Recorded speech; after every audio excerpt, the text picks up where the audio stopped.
cover this evening is this question of freedom, that obviously is part and parcel not only of our general vocabulary, but specifically at this time of year, Zman Cherusenu, the time of our freedom. We've experienced Pesach many times, and yet perhaps we're still searching for the absolute definition of what it is we're supposed to be achieving on this night, and perhaps over this Yom Tov, because really it doesn't only end after that 24 hours.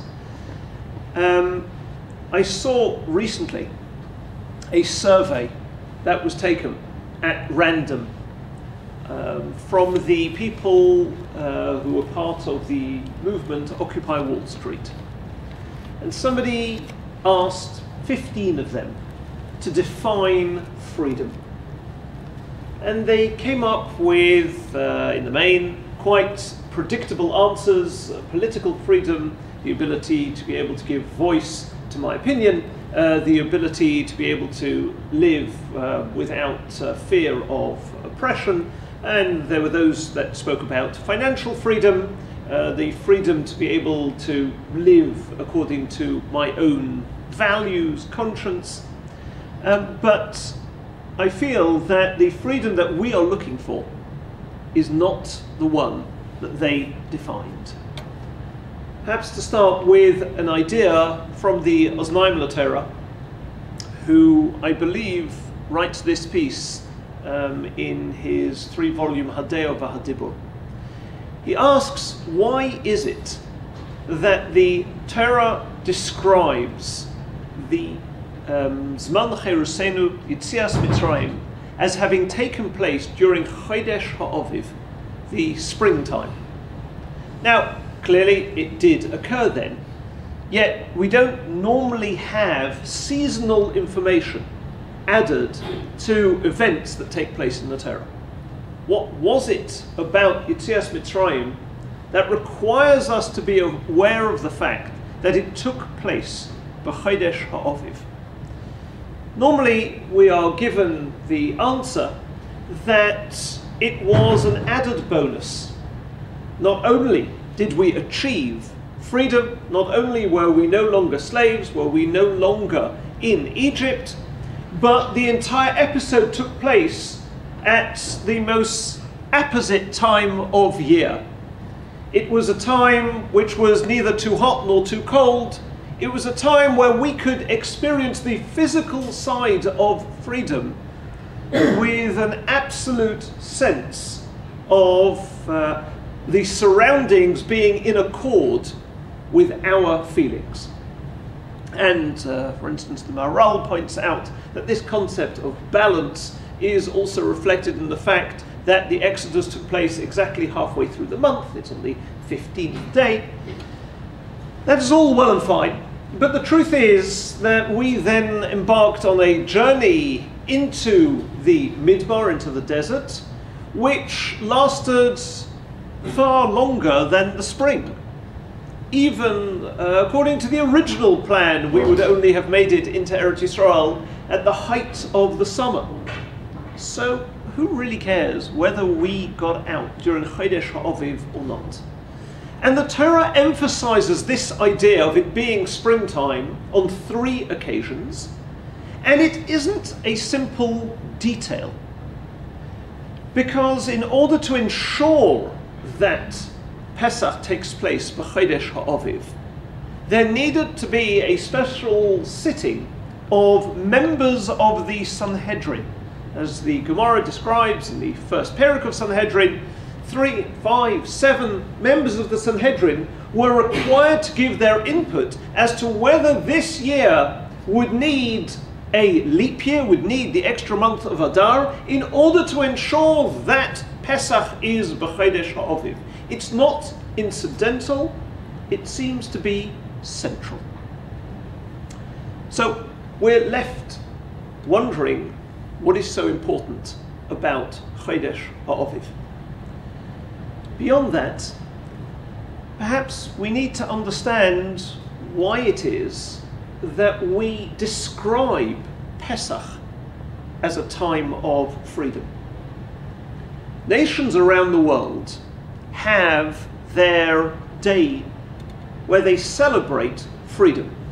That freedom generally, their Independence Day, is normally as the result of conquering a land, perhaps reconquering a land, or acquiring a democracy, perhaps ridding the land of its dictator, allowing there to be a time of what we would describe as freedom.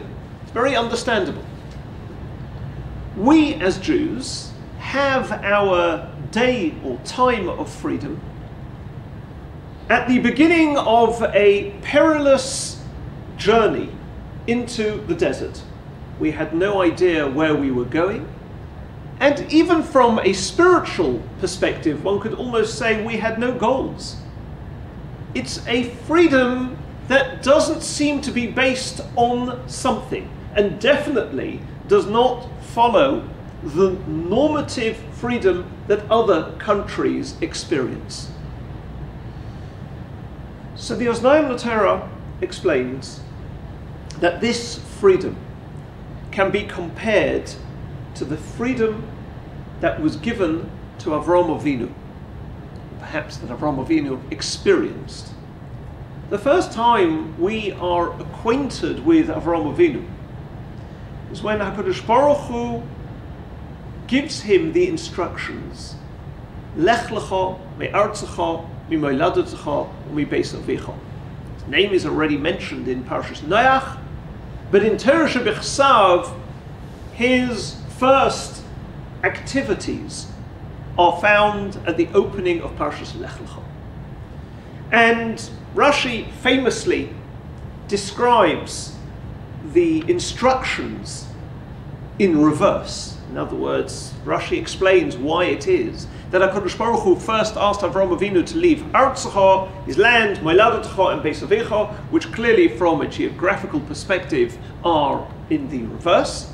Rashi explains because these are the influences which weigh a person down in life. In order to experience the freedom that Avraham required to enter Eretz Yisrael, he would have to abandon anything which he had picked up as a result of foreign negative influences. And therefore, Cherus is not so much what we achieve or what we have, but what we decide to abandon in our aim to achieve a connection to God. That is really what Cherus is about. It's true, it's only at Matan Torah, 7 weeks later, that we were given the document, that we were given our marching orders. This is what we do and this is what we don't do. But it is Yetzias Mitzrayim that is mentioned at Kiddush on every Yom Tov and Shabbos, because it was at Pesach time that we broke with everybody else, and especially considering the fact that we had been in this country for centuries by then, and we were prepared to strike for freedom. Meaning, we were prepared to say that our values will be drafted not by the influence of others, but by what is true, by what is emes. That decision marks Zman Cherusenu. We are no longer weighed down by anything else. And therefore, even though our history has had many unfortunate and negative times, in fact, we could say that whilst Yetzias Mitzrayim was a miracle and a positive event, surely it's been eclipsed by all the negative exiles that we have experienced, especially in the last 2,000 years. So how relevant is Yetzias Mitzrayim? To what degree can we talk of those miracles when, in order to get to where we are today, we had to experience so many difficulties? Is it still as relevant as it was back then? Not because it's an event in antiquity, but simply based on the fact that there has been so much pain in the interim? And the answer is the fact that we are still here and the fact that we are still at a Seder declares clearly that that original idea, that original ideology that we held as being true is still true today. That's Hersh. You can't take it away from me. It doesn't matter what you do to me. I am bound up with that original declaration of Hersh, and hence it is Zman Cherusenu. Why the emphasis on Chodesh Ha'aviv? Says the Oznaim L'Torah, because it's not simply a time of year which is pleasant. It's equally true of Tishrei. It come out in the autumn. It is at this time that all of nature seems to be in harmony, that we can see the Bria, that we can see God's creation as following a pattern. And that is because we see God within creation. In fact, the Maharal points out, we refer to the night as Leil HaSeder. Seder literally means a structure. Maharal says, normally speaking, we refer to the physical world as following rules, as having a Seder. But this night was a night of miracles. And miracles are normally at odds with nature, are at odds with Seder. Says the Maharal, not on this night, not on this evening. HaKadosh Baruch Hu created a Seder of miracles. There was a structure of miracles in order to inform the world that he exists. Excuse me. And therefore, as the Ramban famously points out, if you look at the unfolding of the Eser Makos, of the 10 miracles, they are an ever-expanding area of control of God in Bria, in nature. It starts with being able to control the water. And from there, the bridge between life in the water and life on land, Tzvardea. And then the lowest form of land life, Kinim. Then it extends to animal life. From there to being able to control human beings. Shchin is the first occasion where we are informed that the Chartumim were unable to stand in front of Pari. From there, the airborne life, Arbe, the locusts, to the control not only of things within this physical world, but Choshech, the planets, the sun, the stars, and finally, to having absolute control over life and death, but not just in a general way, but very specifically. So all of this ever-expanding set of miracles is there as a Seder. It creates a structure, and it tells us that God is in control, and it is that voice that we echo throughout the generations, irrespective of the history that has befallen the Jewish people. In fact, Rabbi Leff goes on to say that if we reflect on the 7th day of Pesach for a moment, we actually are left wondering why we needed it. What does the 7th day of Pesach achieve that had not already been achieved by Yetzias Mitzrayim itself? The fact that the Egyptians were down and out was the case after Makas Bechoros. They implored Pari to let us go, and Pari himself told us, pack up, get out. And if not for the fact that God hardened the heart of Pari, as we find in the beginning of Beshalach, the Egyptians would have been happy to let us go, to see the back of us. Not only that, but God enticed the Egyptians into pursuing us. Essentially, after 3 or 4 days of apparently wandering through the desert, it appeared that we were lost, and therefore we were fair game. Beyond that, according to most opinions, Kriyas Yamsuf was not a case of crossing from one side of the riverbank to the other, but actually performing a U-turn such that they came back onto the same side, just slightly further up. So that there was no purpose behind Kriyas Yamsuf as far as Bnei Yisrael were concerned. It was there simply to destroy the Mitzrayim. Well, leave them at home. They were quite happy to be out the game. You brought them back in order to wipe them out. Why do we need the miracle of the seventh day of Pesach? What was the revelation that was achieved? Says Rabbi Lev, as a result of the Eser Makos, we understood that there is a God of the Jews. But that was the extent of God in this world. The Jews have a powerful God. But there was more to it. The purpose was V'yodu Mitzrayim ki ani Hashem. Mankind needed to become aware of God's presence. And that takes place during the Shirah. Oz nifhalu alufei Edom, the chieftains of Edom, were trembling. Yechzemoi rad no moigu kol yeshvei Canaan. The inhabitants of Canaan were seized with fear as a result of Kriyas Yamsuf, to the extent that 40 years later, Rochov relates to the spies, we remember Kriyas Yamsuf. Which means that the effect of Kriyas Yamsuf was to bring God into the world, not just for the Jews, but for everybody. That freedom was a freedom to walk away from all of that which is negative, not just for us, but for everybody.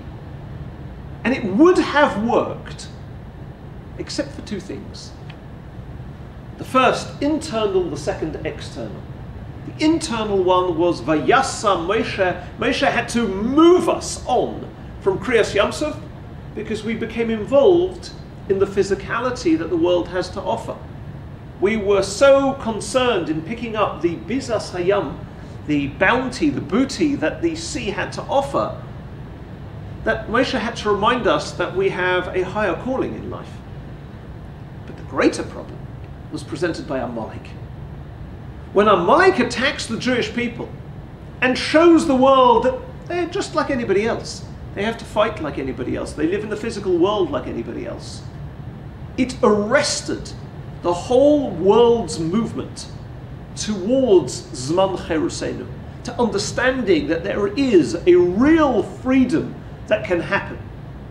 And that freedom takes place when we walk away from all of those things which weigh us down. Not us simply as Jews, but us as people, as creatures of God's world. And therefore, it will now only take place at the end of time. Hashem yimloich la'olam voed. V'yoyim hahu yeh Hashem echod u'shmei echod. So the ultimate outcome of Yetzias Mitzrayim did not take place there and then. But conceptually, it's what the seventh day was aimed at achieving, and minimally, it's what we achieve every year, understanding that there is a chayrus out there. Interestingly enough, he adds to this a separate piece. He writes that the posuk that is used to prove the fact that each one of us has to envisage ourselves as having left Egypt.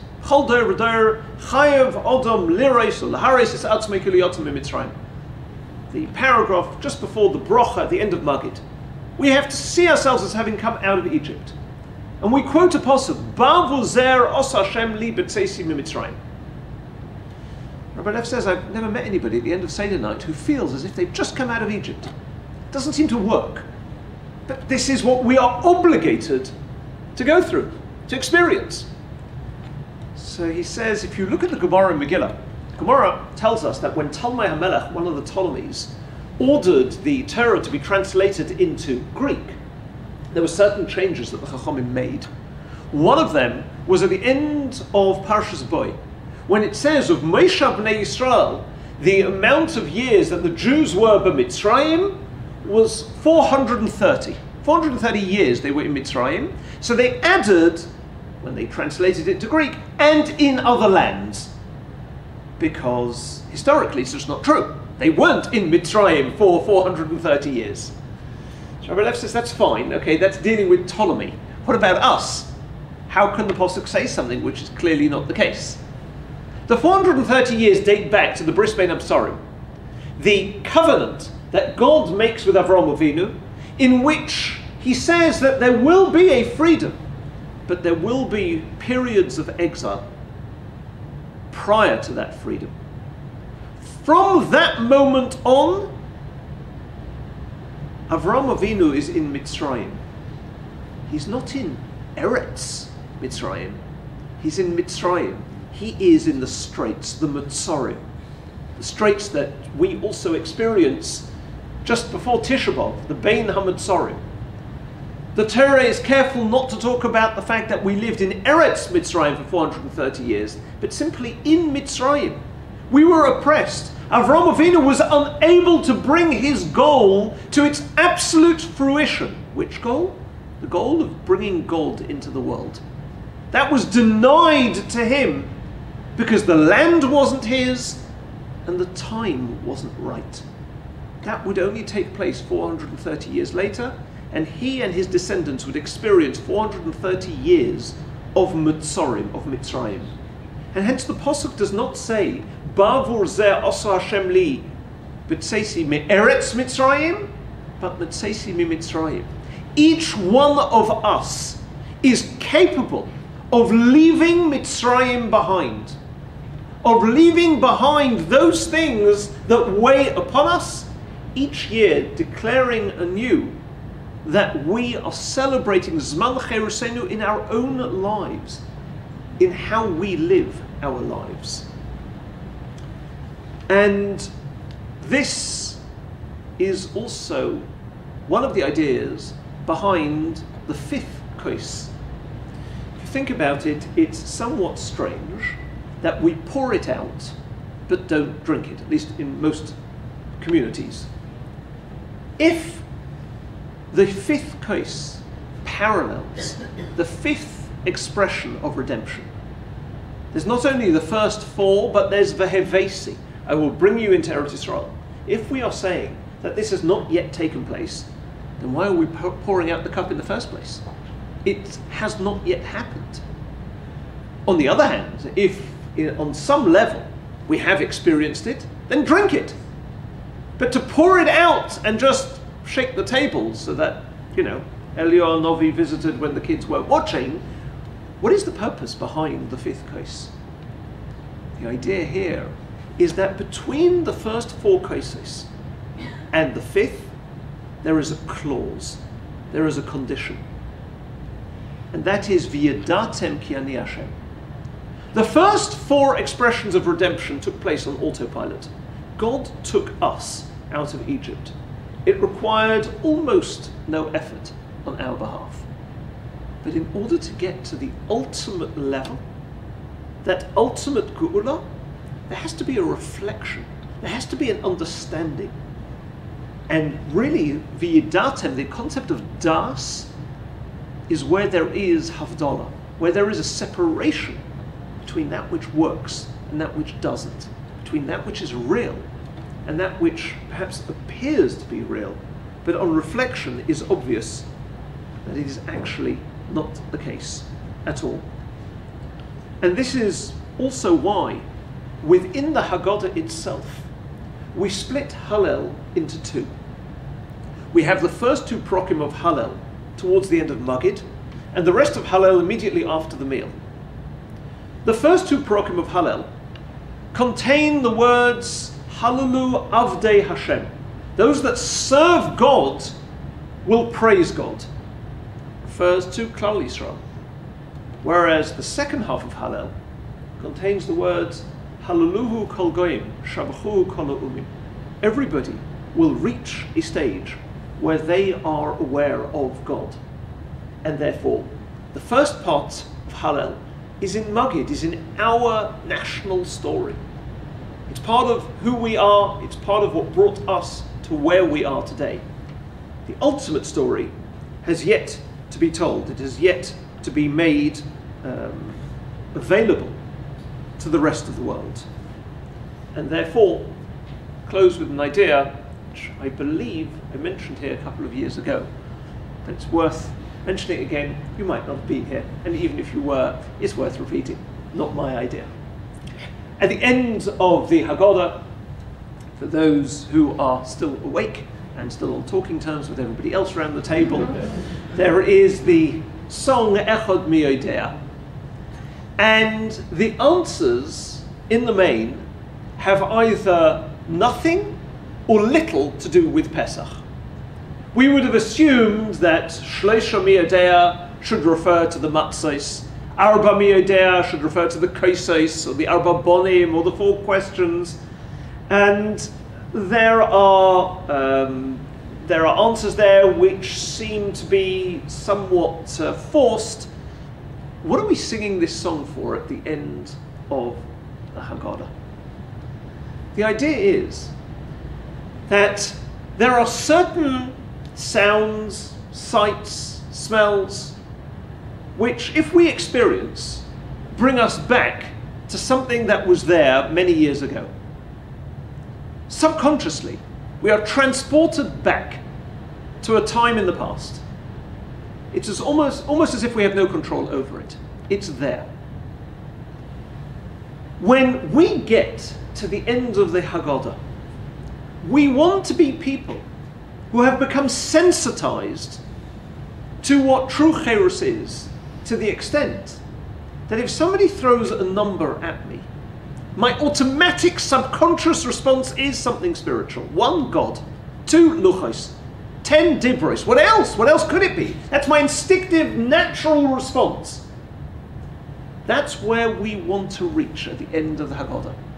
We're not necessarily going to transform our lives, our actions, our activities, but what we will try and achieve through the Haggadah is an understanding that Hersh means walking away from those things that weigh us down and allowing us to instinctively be sensitized to those things that are truly important in life.